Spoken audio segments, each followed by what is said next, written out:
हमारी आज की कहानी एक घर से शुरू होती है। ये घर वीवो नाम की औरत का था। वीवो के साथ उसका बेटा बिंसो और बिंसो की बीवी माया भी रहते थे। वीवो के पति की मौत कई साल पहले हो गई थी। पति की मौत के बाद भी उसने बिंसो को बेहद प्यार से पाला और आज भी उसकी हर एक चीज का अच्छे से ख्याल रखती है। वैसे रात होते ही घर का पूरा माहौल बदल जाता। माया और बिंसो अपने कमरे में प्यार करने लग जाते और उनकी आवाजें सुनकर वीवो के बदन में भी हलचल शुरू हो जाती। वो दोनों को चोरी छुपे देखती और अपने हाथों से खुद को शांत करती। वैसे वीवो के अंदर भी काफी आग थी, मगर उसके पास ऐसा कोई नहीं था जो उसकी आग को शांत कर सके। सुबह होते ही बिंसो काम पर जाने की तैयारी करता और वीवो हमेशा उसे बाहर तक छोड़ने आती। वो उसे अपना ध्यान रखने को कहती क्योंकि वो उसे आज भी बच्चा ही समझती थी। माया को ये बात अच्छी नहीं लगती थी कि वीवो उसके पति को बच्चा समझती है। वो मौका मिलते ही वीवो को टोकती, लेकिन वीवो उसकी तरफ ध्यान नहीं देती। एक दिन जब बिंसो काम पर चला गया तो माया को एक फोन आता है। ये फोन उसके बचपन के दोस्त का था जिसका नाम लियो था। लियो काम के कारण कई सालों बाद शहर लौटा था। वो माया से मिलना चाहता था और माया भी उसकी बात मान जाती है।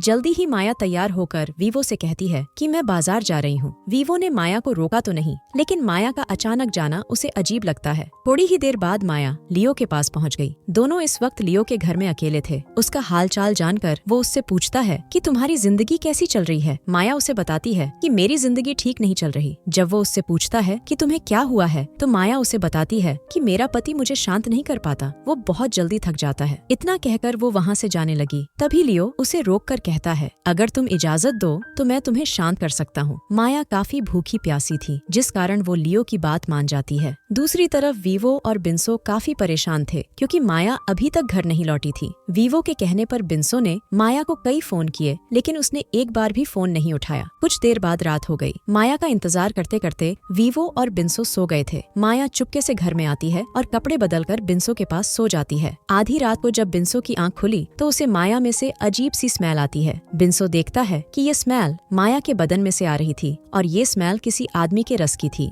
बिंसो समझ गया कि माया किसी के साथ संबंध बनाकर आई है, जिस कारण वो काफी उदास हो गया था। कुछ दिनों बाद माया बिंसो को लेकर लियो के घर आती है। वो लियो और बिंसो के बीच दोस्ती करवाना चाहती थी ताकि लियो आराम से उनके घर आकर उसे शांत कर सके। बिंसो लियो से मिलकर काफी खुश होता है। मासूम बिंसो लियो को अपने घर खाने पर बुलाता है। अगले ही दिन लियो उनके घर आ गया। यहाँ वीवो भी लियो का अपने घर में स्वागत करती है। लियो वीवो के लिए तोहफा लेकर आया था, जिसे पाकर वीवो बेहद खुश हो गई थी। आम बातचीत के बाद वो सभी खाना खाने लगे। खाना खाने के बाद लियो और बिंसो एक ही कमरे में सो जाते हैं। देर रात को जब माया उनके कमरे में आती है तो लियो उसे देखकर खुश हो जाता है। वो माया का काफी समय से इंतजार कर रहा था और वो जल्दी ही बाहर आकर शुरू हो जाते हैं। दोनों की आवाजें सुनकर माया की नींद भी भाग गई। वो भी छुपकर दोनों को देखने लगी और उसके अंदर भी हलचल होनी शुरू हो गई। उन दोनों की आवाजों से बिंसो भी जग चुका था, लेकिन वो माया को रोकता नहीं, बल्कि वो भी छुपकर अपने हाथ से काम लेने लगा। माया और लियो जोरों शोरों से लगे हुए थे। एक तरफ वीवो उन्हें देखकर उंगली करने लगी तो दूसरी तरफ बिंसो हाथ से मजा लेने लगा था। अगले दिन जब बिंसो अपने काम पर और लियो अपने घर चला गया तो वीवो माया से कहती है कि कल रात मैंने सब देख लिया था कि तुम और लियो क्या कर रहे थे।